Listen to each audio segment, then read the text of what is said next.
Sayang, kenapa diam? Jangan bilang kamu meragukanku. Enggak, aku nggak pernah meragukan kamu. Aku cuma terlalu bahagia aja. Terima kasih sudah menjadi suamiku. Aku sangat beruntung memiliki kamu, Kak Derek. Aku yang lebih beruntung. Derek mencium kening Cassandra dengan mesra. Di tengah kemesraannya, sudut mata Cassandra menemukan Nadira yang sedang menggandeng lengan Sagara. Mereka berbicara dengan para tamu. Senyum menghiasi wajah mereka dan tawa mengudara. Seolah menjadi pasangan paling bahagia. Padahal kenyataannya mereka tidak saling mencintai dan sebentar lagi akan bercerai. Sayang, aku ke toilet dulu ya, ucap Cassandra saat melihat Nadira pergi ke belakang, yang Cassandra yakini pasti ke toilet. Namun sesampainya di depan toilet, Cassandra justru bertemu dengan Bu Emma. Entah kenapa pelayan satu ini selalu mengikuti Nadira. Bu Emma, sapa Cassandra. Sedang Anda di depan kamar mandi. Saya mengantar Nona Nadira. Bu Emma tersenyum ramah. Cassandra tertawa. Bu Emma, Anda lucu sekali. Nadira sudah berusia 20 tahun, bukan anak kecil berusia 2 tahun yang ke kamar mandi saja harus ditemani. Atau Nadira yang merengek minta ditemani. Oh ya ampun, benar-benar tidak mandiri. Saya yang berinisiatif sendiri mengantar Nona ke kamar mandi, Nona Cassandra. Saya hanya ingin memastikan Nona baik-baik saja. Cassandra mengangguk-angguk. Tapi lain kali jangan terlalu ikut campur ya, pelayan Emma. Jangan terlalu mengurusi hidup Nadira. Biarkan dia menentukan pilihannya. Contohnya, tidak mengurusi baju, make up atau skincare yang Nadira pakai. Berani sekali Anda mengambil skincare yang saya berikan untuk Nadira dan memberikan pada pembantu lain. Anda tahu, harga krim itu bisa membayar 3 bulan gaji Anda, pelayan. Emma menanggapi hinaan itu dengan tenang dan senyuman ramah.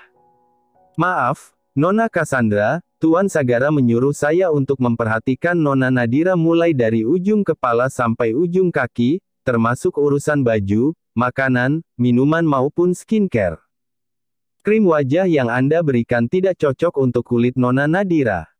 Karena itu saya memberikan pada pembantu yang lain. Dan cukup mengejutkan setelah 3 hari pemakaian, wajah pembantu itu gosong. Menurut Nona apa ini kebetulan? Apa mungkin skincare yang harganya 3 kali lipat gajian saya mengandung pemutih dalam dosis tinggi yang bisa merusak wajah? Saya tidak bohong, diam-diam saya sudah mengecek ke laboratorium. Saya ada buktinya. Apa perlu saya tunjukkan pada Anda atau mau langsung saya tunjukkan pada Tuan Sagara dan Nyonya Natasha? Cassandra gelagapan, bagaimana bisa Emma melakukan itu? Non, saya menyimpan masalah ini untuk saya sendiri, karena saya pikir mungkin hanya kebetulan. Tapi melihat gelagat Nona yang meminta saya menjauhi Nona Nadira, tidak salahkan jika saya berpikir Nona sengaja ingin merusak wajah Nona Nadira. Pelayan, shut up. Kecilkan suaramu. Aku bisa memenjarakan kamu dengan tuduhan palsumu itu. Menuntut saya. Emma senyum. Entah hanya perasaan Cassandra saja atau senyuman itu seperti meremehkan. Sialan, berani sekali perempuan pelayan ini. Silakan tuntut saya dan lihat siapa yang paling dirugikan.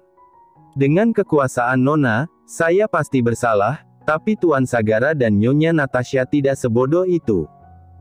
Mereka pasti akan mencari tahu siapa yang bersalah. Jadi, Emma selangkah maju membuat Cassandra termundur selangkah. Jadi, kalau Nona masih berusaha mencelakakan Nona Nadira, saya akan menyebarkan bukti tes laboratorium krim itu pada semua orang. Saya mungkin kalah dan dipenjara. Tapi Nona juga tidak akan baik-baik saja. Nona akan kehilangan reputasi dan perlahan akan hancur. How dare you? Di tengah perdebatan mereka tiba-tiba pintu kamar mandi terbuka. Nadira muncul dan menatap mereka bergantian. Cassandra, kamu ingin kamar mandi juga? Silakan. Tidak jadi, Cassandra melengos dan langsung pergi, tanpa mengatakan sepatah kata pun. Membuat Nadira bingung dan menatap Bu Emma.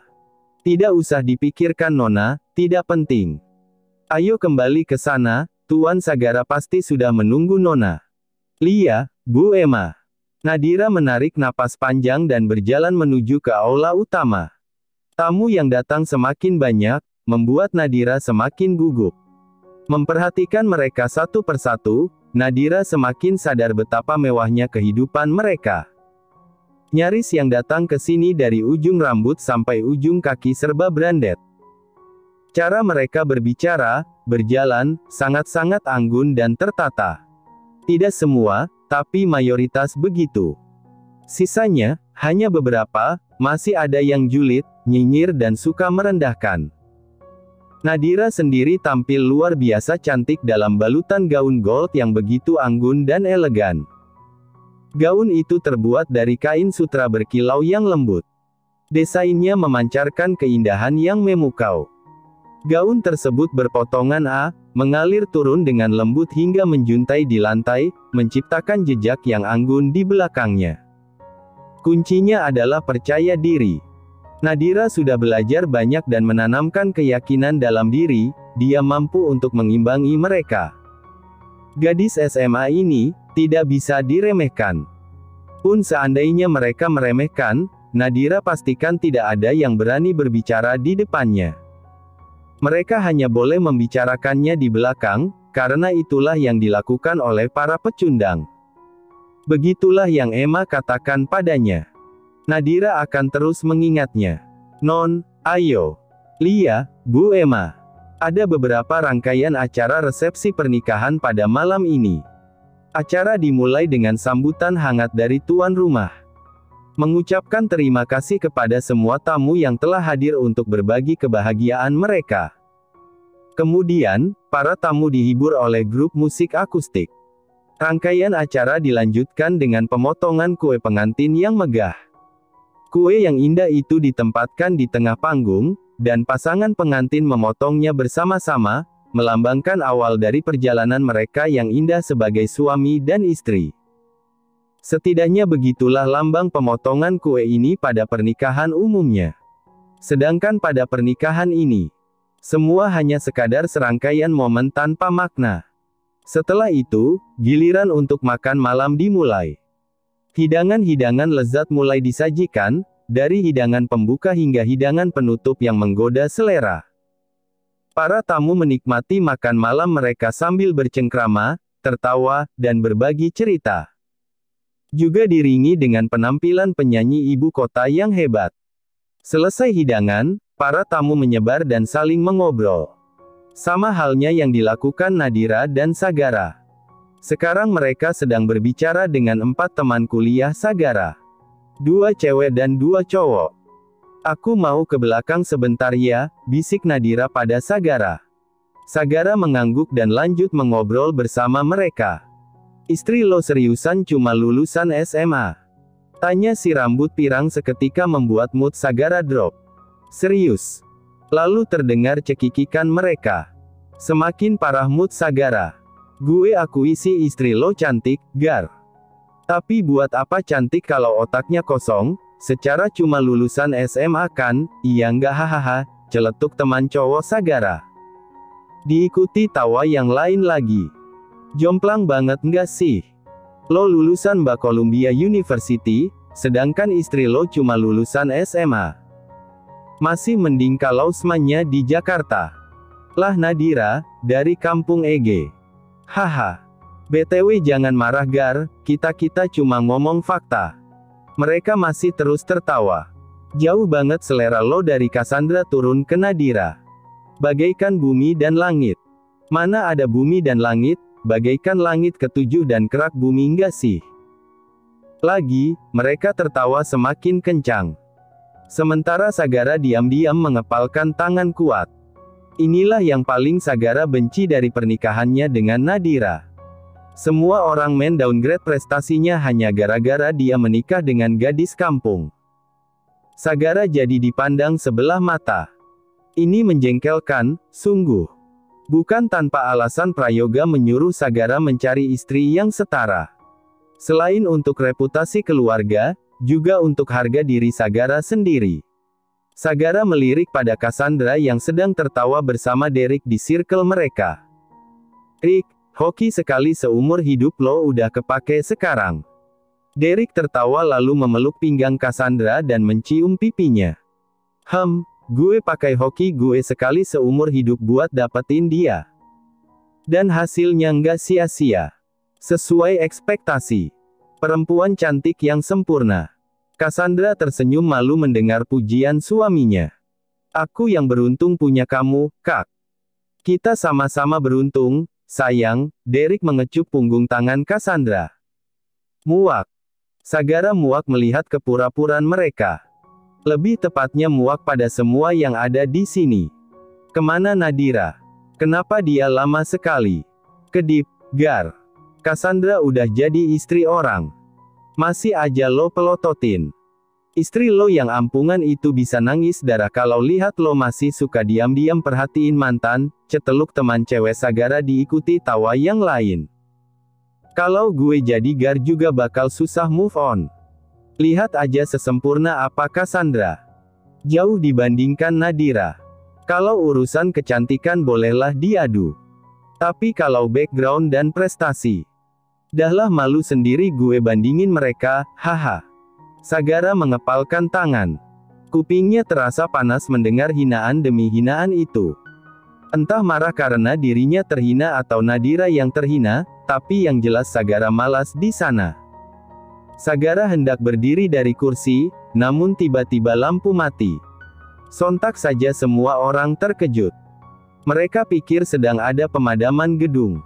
Namun, tiba-tiba lampu terang menyorot ke atas panggung, membuat semua pasang mata juga tertuju ke arah sana. Panggung itu, panggung yang tadi digunakan Sagara dan Nadira untuk memotong kue, sekarang sudah diubah sedemikian rupa sehingga terlihat sangat megah. Dan muncullah sosok cantik berdiri di tengah-tengah panggung membawa sebuah biola. "Nadira," lirih Sagara begitu mengenali istrinya. Nadira mengedarkan pandangan dan menebar senyum bersahaja. Malam ini Nadira memakai gaun merah panjang sampai sebatas mata kaki, dengan bagian belakang menjuntai panjang.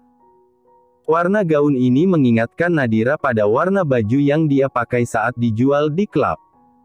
Menghilangkan segala traumanya, Nadira kembali memakai warna merah.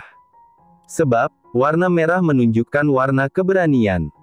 Nadira ingin menjadi lebih berani dan kuat. Mengangkat biola ke atas pundak, Nadira memejamkan mata dan memulai menggesek senar.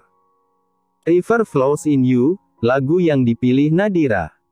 Nadira terus memainkan melodi yang indah, mengalun dengan penuh perasaan. Tangannya yang lincah bergerak di atas senar-senar biola, menciptakan harmoni yang menyentuh hati setiap penonton. Suara biola Nadira seperti mengisahkan kisah cinta yang dalam. Semua mata terpaku pada Nadira, dan suasana menjadi semakin terasa ajaib dengan setiap sentuhan senarnya. Orang-orang yang hadir merasakan getaran musik yang mendalam dan emosi yang menyentuh di hati mereka. Mereka merasa seolah-olah telah dibawa pergi ke dunia lain oleh permainan biola Nadira. Ketika Nadira menyelesaikan penampilannya, seluruh ruangan hening. Mereka pikir pertunjukan selesai, tapi nada terakhir biola Nadira masih menggantung di udara, menciptakan momen magis yang terasa terlalu singkat. Ruangan ini terpenuhi oleh ketegangan dan antisipasi yang memikat. Tiba-tiba ada kumpulan perempuan-perempuan bergaun putih panjang dengan helaian kain di bahu mereka. Mereka mengitari Nadira dengan gerakan yang lembut dan anggun, seperti malaikat yang turun dari langit. Nadira membuka mata dengan lembut dan menatap tepat pada Sagara. Kemudian, dengan penuh keyakinan, dia mulai memainkan biola lagi dengan lagu yang berbeda, yaitu Carol of the Bells. Suara biola Nadira menyatu dengan keheningan ruangan, menciptakan melodi yang indah. Para penari yang mengelilingi Nadira mulai menari dengan anggun, mengikuti alunan musik dengan gerakan yang penuh keluasan. Mereka bergerak dengan sempurna, membentuk formasi yang indah dengan Nadira berdiri di tengah mereka. Sambil terus bermain biola, Nadira bergabung dalam tarian mereka. Gaun merahnya yang mencolok kontras dengan gaun putih para penari, membuatnya terlihat bersinar. Nadira berputar dan meloncat dengan lincah. Semua gerakannya begitu fokus saat dia masih terus bermain biola dengan penuh perasaan. Semua yang hadir di ruangan ini tak bisa lagi menahan diri. Mereka takjub oleh keindahan pertunjukan ini. Namun lebih dari sekadar keindahan fisik, pertunjukan ini menyentuh hati mereka yang paling dalam. Membuat mereka berkaca-kaca. Hati mereka tersentuh tepat pada bagian terdalam. Musik, tarian, keindahan dan ketulusan terasa menyentuh jiwa mereka. Nadiraku, lirih Sagara dengan mata yang nyaris tidak berkedip. Menjelang akhir musik, Nadira berdiri di tengah-tengah dan semua penari mengelilingi sambil berputar. Nadira mempercepat tempo musik, membuat suasana menjadi tegang dan magis. Cepat, dekat, dalam, dan musik berakhir, Nadira merentangkan kedua tangannya dengan kepala terdonggak, lalu perlahan tetes demi tetes air mata mengalir dari sudut mata. Hening, sunyi, lalu di detik berikutnya, gedung bergemuruh dengan tepuk tangan meriah dan berdiri. Semua orang terkesan oleh keindahan permainan biolanya yang luar biasa. Penampilannya yang magis itu akan selalu dikenang oleh semua yang hadir. Nadira menegakkan badan dan mengedarkan pandangan. Lalu berjejer bersama penari lain dan membungkukkan badan. Tepuk tangan dan sorakan kagum masih terdengar meriah. Hingga tiba-tiba lampu padam lagi. Para hadirin terkejut dan bertanya-tanya apa yang akan terjadi selanjutnya. Dan lampu menyala sekitar 10 menit kemudian, panggung sudah kosong dan diganti oleh penampilan dari penyanyi ibu kota. Sementara Nadira, perempuan itu tersengal dan berjalan dengan langkah terlatih-tatih. Tangannya yang gemetar menekan dadanya yang terasa berat. Napasnya terengah-engah, dan rasa sesak mulai menghampirinya. Nona, Nona. Tubuh Nadira akhirnya tidak mampu bertahan, dan ambruk dalam pelukan Bu Emma. Oksigen, ambilkan oksigen. Bu Emma berteriak pada petugas medis. Sambil tetap memeluk Nadira yang lemah, Bu Emma mencoba menguatkan. Nona, saya kan sudah bilang jangan memaksakan diri. Lihat kondisi Non jadi drop. Nadira membuka mulut untuk mengais udara, wajahnya memucat dan dadanya sesak sekali. Selama 3 hari ini Nadira latihan mati-matian untuk menampilkan ini. Dalam kondisi hamil dan tubuh tidak fit, Nadira terus memaksakan diri. Bu Emma. Lia, Non. Apa aku sudah memberikan yang terbaik? Bibir pucat itu berusaha mengulas senyum. Bu Emma terisak dan mengangguk. Lia, Non. Non sudah memberikan yang terbaik. Apa mereka akan bangga padaku? Lia, Non. Bibi dan semua orang bangga. Mas Sagara, apa ia akan menyukainya? Bu Emma tak sanggup lagi bicara dan hanya menganggukkan kepala. Tak lama para medis yang sudah disediakan Bu Emma tiba di sana. Mereka segera membawa Nadira. Tolong rahasiakan kondisiku. 10 menit. Aku akan muncul dalam kondisi fresh lagi. Nona. Nadira tersenyum, aku baik-baik saja Bu Emma. Sagara berlari keluar dari kerumunan mencari istrinya. Kemana? Di mana dia? Sagara ingin melihatnya. Sagara ingin melihat Nadira. Saat berlari tanpa sengaja beberapa kali Sagara menabrak pelayan dan tamu undangan yang lain. Menerima semua kemarahan mereka, Sagara terus berlari. Hingga sampai di belakang panggung. Sagara celingukan mencari-cari sosok cantik miliknya. Nadira, di mana kamu? Di sana ada penari-penari yang tadi mengiringi Nadira, tapi istrinya yang bergaun merah tidak ada di antara para penari yang bergaun putih. Di mana istriku? Di mana Nadira? Tadi mereka membawa Nona ke area belakang, jawab salah satu penari. Tanpa menunggu lama Sagara langsung menuju ke area belakang yang entah di mana itu. Terus berlari dan berlari, akhirnya Sagara tiba di depan ruangan yang dijaga oleh 4 bodyguard. Istri saya ada di dalam. Mereka mengangguk. Sagara langsung masuk ke dalam ruangan. Sontak saja semua pasang mata tertuju pada Sagara. "Tuan," lirih Nadira. "Siapa yang memberi kamu izin melakukan itu?" Sagara memberi kode Bu Emma dan semua orang agar keluar dari sana. Dengan berat hati Bu Emma meninggalkan ruangan. "Aku tanya siapa yang memberikan kamu izin?" Nadira yang tengah duduk di tepi kasur masih dengan rambut berantakan dan make up setengah jadi, mendoakan kepala. Menatap suaminya yang tinggi menjulang dan tampak marah. "Semua itu keinginanku sendiri. Untuk apa?" Ditatap dengan tatapan mata tajam dan nada suara meninggi, membuat hati Nadira menyendu. "Apa yang kamu harapkan? Disanjung semua orang? Diberi tepuk tangan? Dikatakan hebat atau apa?" "Tuan." Nadira menggeleng. Sagara tiba-tiba berjongkok dan melepas heels dari kaki Nadira. "Tuan mau ngapain?" Sagara menyingkap dress merah itu sampai ke lutut. Lebam dan kebiruan bahkan ada luka yang masih berdarah di bagian tumit kaki, menyambut mata Sagara. Tepat seperti dugaannya. "Ini yang kamu inginkan. Melukai diri kamu sendiri. Bukan begitu, aku. Aku cuma ingin." Nadira terisak. Air matanya menetes begitu saja. Sagara berdecak, keluar dari ruangan dan meminta salep pada Bu Emma. Seperti biasa Bu Emma seperti toko berjalan yang selalu punya apa saja. Sagara kembali ke ruangan, lagi-lagi berjongkok di depan Nadira dan mengobati lukanya. Nadira hanya diam, memperhatikan wajah suaminya yang tampak serius. Ada guratan-guratan kekhawatiran di wajah tampannya. Atau itu hanya perasaan Nadira saja? Selesai mengobati, Nadira ingin memakai heelsnya lagi, tapi Sagara langsung menendang heels itu. "Tuan, sudah tahu tumit kamu luka, masih pakai heels. Tapi aku harus memakai heels. Kalau enggak, aku kelihatan pendek. Aku nggak bisa mengimbangi Tuan." Nadira berdiri, "Tuh kan, aku cuma segini." Nadira mengukur kepalanya yang sebatas dada Sagara. "Aku harus memakai heels. Aku gak apa-apa. Rasanya nggak sesakit itu kok. Aku masih bisa menahannya." Nadira mengulas senyum. Senyum yang selalu benci Sagara, karena dia tahu, ada sakit di balik senyum itu. "Tuan, aku harus membawa diri sebaik mungkin, karena aku adalah cerminan Tuan. Bagaimana aku tampil, bagaimana caraku berpakaian, caraku berbicara, mereka akan menyangkut pautkan pada Tuan.